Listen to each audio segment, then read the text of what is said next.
Hello guys, welcome back to my channel ডিম makeup. আশা করি সবাই ভালো আছো। আমার শরীরটা কিছুদিন খারাপ থাকার কারণে ভিডিওটা একটু আসতে লেট হয়ে গেল, তো সবাইকে অনেক অনেক সরি। তো আজকে আমি ক্রিয়েট করেছি এই লং কুর্তি মেকআপটা, বা লং চুড়িদারও বলতে পারো। মেকআপটা কিভাবে করলাম চলো দেখে নাও। তো বেসিক্যালি আমি সব ভিডিওতে একই প্রোডাক্ট ইউজ করে থাকি, আর আমার প্রোডাক্টগুলো ভীষণ কম রেঞ্জের মধ্যে হয়। তো সেই জন্য আজকে আমি আর কোনো নতুনভাবে প্রোডাক্টের নাম বলবো না। আজকে আমি বলবো কিভাবে আমি আমার মেকআপ করি, আর আমার বিশেষ কিছু টেকনিক বা আমি যেটাতে অ্যাপ্লাই করে থাকি আমার কিছু অভিজ্ঞতা তোমাদের সঙ্গে শেয়ার করব। মেকআপের ভীষণ ইম্পর্টেন্ট যেটা হলো সেটা হলো স্কিন কেয়ার। তুমি যত ভালোভাবে স্কিন কেয়ার করবে মেকআপ কিন্তু তত ভালো হবে, সেটা কম রেঞ্জের প্রোডাক্ট হোক বা বেশি রেঞ্জের। সেই জন্য ফার্স্টে ক্লিনজিং, টোনার, ময়েশ্চারাইজিং এই তিনটা অবশ্যই আমাদের করতে হবে। যেটা মোস্টলি আমাদের মনে রাখতে হবে, আমাদের মুখের শেপ কীরকম, আমাদের মুখের শেপের উপর ডিপেন্ড করে আমাদের কিন্তু মেকআপ করতে হবে। আমাদের ফেসে কীরকম যায়, কীরকম মেকআপ করলে সুন্দর লাগবে, কন্ট্যুরিং করলে ভালো লাগবে না, হাইলাইট করলে ভালো লাগবে না, কোনটাতে আমাদের মানাচ্ছে, মানান অনুযায়ী আমাদের মেকআপ করতে হবে। মেকআপের কোনো কিন্তু রুলস নেই, আমরা যেভাবে আমাদের মুখটাকে সুন্দরভাবে ফুটিয়ে তুলতে পারবো সেরকমভাবেই কিন্তু করতে হবে। আমার ফেসে কিন্তু কন্ট্যুরিং ভালো লাগে না, ওই জন্য আমি কিন্তু কন্ট্যুরিং অ্যাভয়েড করি। ফলস ল্যাশেস আমার কমফোর্টেবল লাগে না, কিন্তু আমি করি না। সেরকমভাবে তোমার ফেসে কীরকম মানাবে, তোমাকে কোনটা করলে ভালো লাগবে সেই অনুযায়ী কিন্তু মেকআপটা করতে হবে। মেকআপ মানে হলো তোমাকে সুন্দর দেখাতে লাগবে, সেটা কোনো মেকআপ রুলস অনুযায়ী না যে এটার পর আমাকে অ্যাপ্লাই করতে হবে। তুমি যে কোনো কিছু তুমি অ্যাপ্লাই করতে পারো তোমার সুবিধা মতো, কিন্তু তোমাকে সুন্দর লাগতে হবে।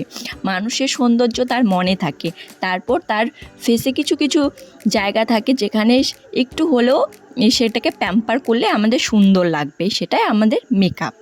প্রথমত হলো তুমি নিজেকে ভীষণভাবে ভালোবাসো এবং নিজে সুন্দর করে তোমার মন মতো করে সাজো। তার সঙ্গে তোমার বেসিক কিছু নলেজ দরকার, সেটার জন্য আমাদের তো ভিডিও আছে, সেই ভিডিও থেকে তোমরা কিন্তু শিখতে পাবে। সেই শেখাটা নিয়েই কিন্তু এই ভিডিওটা করো। আমি কিন্তু আমার প্রত্যেকটা ভিডিওতে খুব কম বাজেটের মধ্যে ব্লু হেভেন, তারপরে সব কিছুই কম রেঞ্জের মধ্যে আমি প্রোডাক্ট ইউজ করে থাকি। মেকআপ করবো বলেই যে তোমার দামি দামি প্রোডাক্ট লাগবে এমন কোনো কিছু না। তুমি কম খরচে সুন্দর করে সাজতে পারলেই তোমার মেকআপটা সুন্দর হয়ে উঠবে। তোমার নলেজটা মেন দরকার, তারপরেই তুমি সুন্দর করে সাজতে পারবে। এটা হলো আমার অভিজ্ঞতা, এইভাবে আমি সাজি নিজের ফেস অ্যাকর্ডিং। আমার ভয়েস ভীষণ খারাপ, তো একটু ইগনোর করে অ্যাডজাস্ট করে নিও। আমার ভয়েস খারাপ জন্য আমি কিন্তু ভয়েস ওভার দিই না। অনেক জ্ঞান হয়ে গেল, এবার চলো মেকআপের দিকে যাওয়া যাক।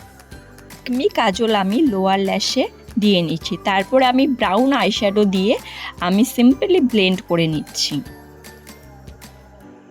আইশ্যাডোটা ভীষণ সুন্দরভাবে ব্লেন্ড করে নিতে হবে।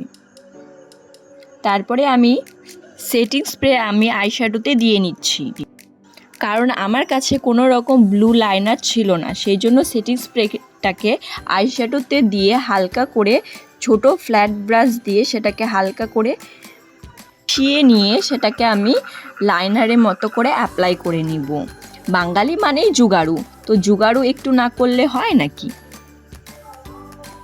আইশ্যাডোটা মিশিয়ে নেওয়ার ক্লিপটা আমি নিতে ভুলে গেছি।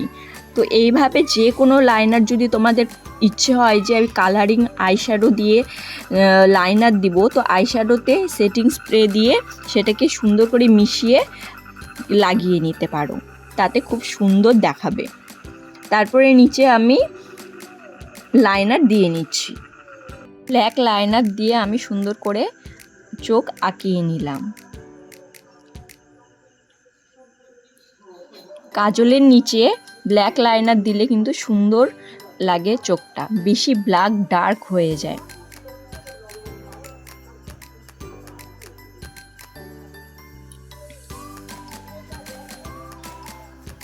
তারপর আমি ল্যাশটাকে কার্ল করে নিলাম যাতে দেখতে সুন্দর লাগে ল্যাশকে। তারপরে কি মাস্কারার পালা, সুন্দর করে মাস্কারা দিয়ে নিব।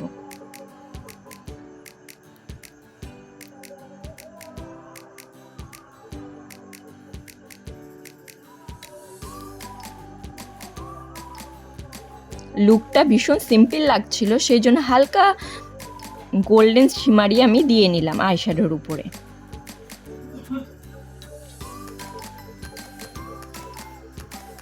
তারপরে আমি ব্লেন্ড করে নিব।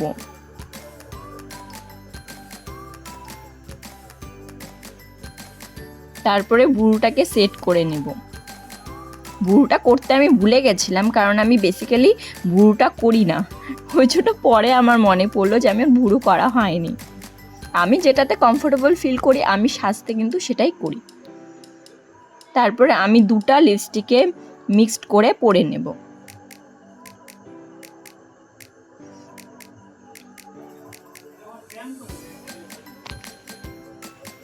তো গাইস, কেমন লাগলো ভিডিওটা জানাতে একদমই ভুলো না। চ্যানেলটাকে সাবস্ক্রাইব করো আর আমার পাশে থাকো। এটা ছিল আমার ফাইনাল লুক। আমি কিন্তু মুখে কোনো রকম শেভিং বা কিছু করিনি, আর আমার ভুরুও ওঠানো ছিল না, সেই রকম ফেসেই আমি বসে পড়েছি। তারপরে লুকটা দেখো কত ফ্ললেস আসলো। আশা করি সবার ভালো লাগছে। টাটা।